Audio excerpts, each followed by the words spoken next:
Here we are at the set for Scaledale House behind me. We've built the set in an old mill building. As you can see from the roof, it's not in the best of repair, but we've used all of its charms. We've even used one of the columns from the original building in the scullery, which I'll show you in a moment. Over here we've got the photo backings. We don't see a great deal of them through the windows, but they're just to give shapes so that we're not shooting out to blankness. We've got a piece of wall here that replicates one of the walls in Grassington, where we also take these signs back so that there's continuity there.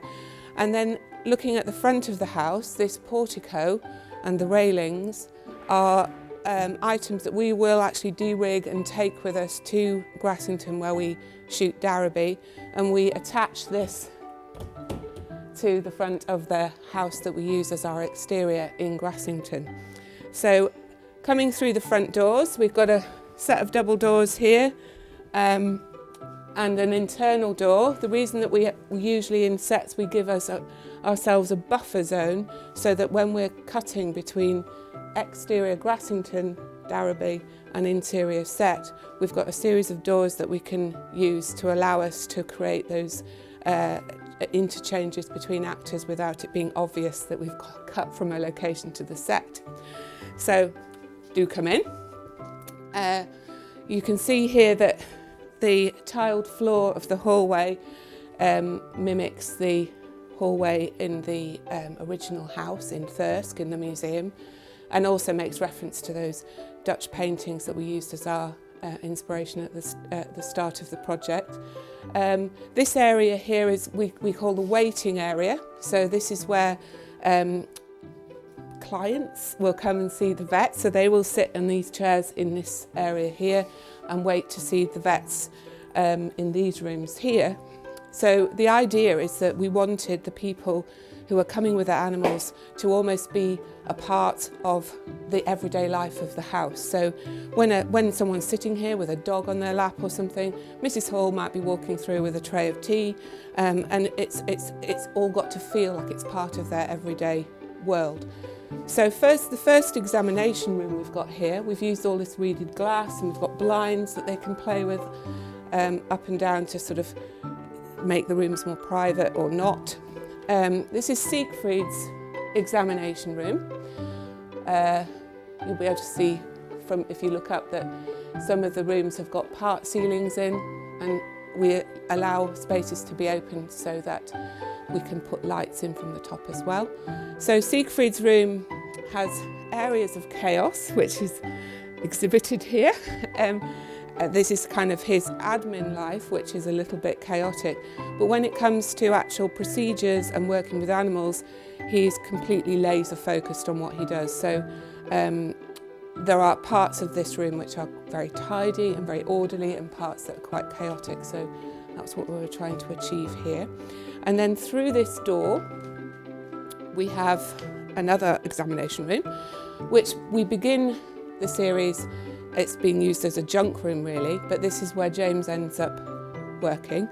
And so what's nice about this layout is that we get the opportunity to interconnect between the rooms. We can then look back into the hallway through these doors here, and then all the way down the corridor behind me with the tiled floor through to the dispensary, because the vets often have to go into the dispensary to collect ointments and what have you and bring them back in here. So it means that the actors never have to leave shot, they can just disappear into the depth of the set.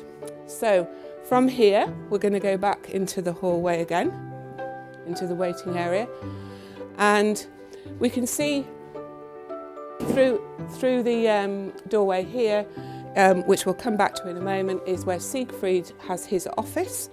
But this is the corridor will snake us through all the way through to the back of the house, but gives you glimpses through into other rooms all the way. This point here is quite important, the bottom of the stairs, the telephone. A lot of action happens in this spot here. So again, we have the opportunity for the camera to be at the top of of the stairs looking down. It can be in the dining room over there to look this way, and then we have another door here to allow a sense of depth. So the artist will come careering down these stairs as though this is a two-storey house. In fact, that the stairs finish at that point where that window is up there, and then we cut to another set, which is the bedroom set, further back in the studio.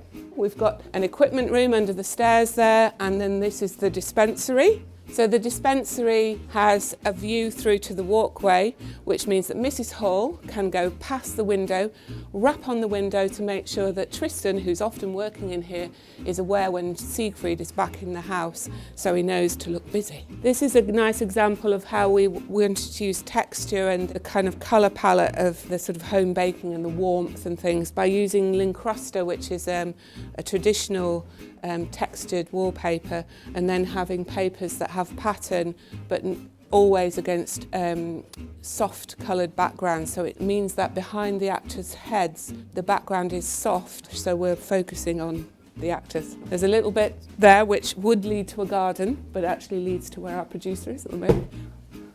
And then through this walkway, which is meant to be so it's built on to the outside of the house, there would be a garden through here. Through this window is the dispensary.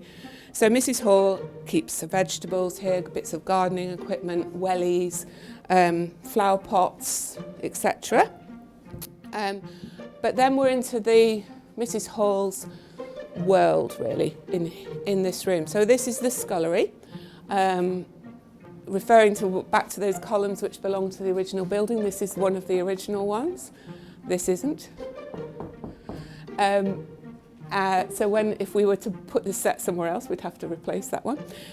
So around me here is Mrs. Hall's world, and this wallpaper is the wallpaper which we found at the very beginning of the project, which symbolises what we were trying to achieve with the tone of the project. So it has those buttery colours. It has an underlying structure which I thought was reminiscent of the dry stone walls and the landscape, and this kind of sinuous organic plant forms going throughout. So that was a kind of metaphor that we used really for the whole set. In this main space here we have an Aga, which looks like it works. It doesn't really, but we make it look like it works. We've got a sink which does work, and another cooker here. Mrs. Hall spends a lot of time in this room preparing meals, talking to Siegfried, James and Tristan, and keeping their lives on track, really. This is the back of the set. This is where all the mess is. Over here we've got the set for James's bedroom. We have little bits of dingle that we hang outside to look like the tops of a tree for when we're shooting in that set. This is the dining room. All the kind of significant meals happen in the bigger meals, like the Sunday lunches and the Christmas dinners and what have you, happen in this room. This room links directly to the sitting room through these double doors.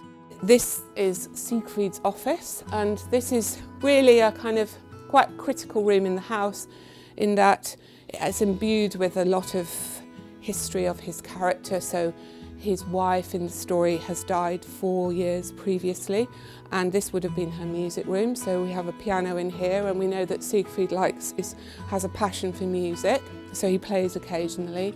He has photographs of his wife in this room. He has mementos, if you like, from the First World War.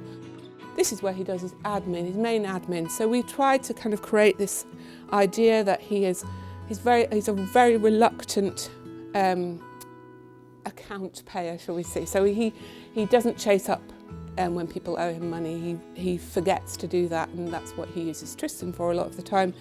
But it's quite chaotic. There's always scrumpled up bits of paper and things in this room, and newspapers and his pipe and what have you. And then as we move through here, we've got a gramophone here, so sometimes Siegfried will sit in this chair and listen to music. The fireplaces we all have working, although they're not real fires in the sense that we think of them in our normal houses. They're done by special effects, so they don't generate much heat. So we end up having these lovely things lying around to keep us and the actors warm in between takes. This is the main sitting room.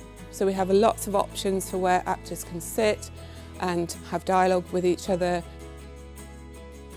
It's a bigger room than probably you would have in a real Georgian house. We've exaggerated all the room sizes really by about 10% to allow us to work easily in them, but always they look smaller on camera, so that was the reason for that decision. These two windows, this big one here and this one at the side here, they are matching to the house that we use in Grassington. So when we go to Grassington to film, we always put these curtains and nets up at the windows to help sell that idea. And then we've got a little snug over here where Siegfried sometimes sits and reads, and is to sort of get away from it all. But from this vantage point, he can keep an eye on everybody pretty much in the house. So I hope you've enjoyed the tour.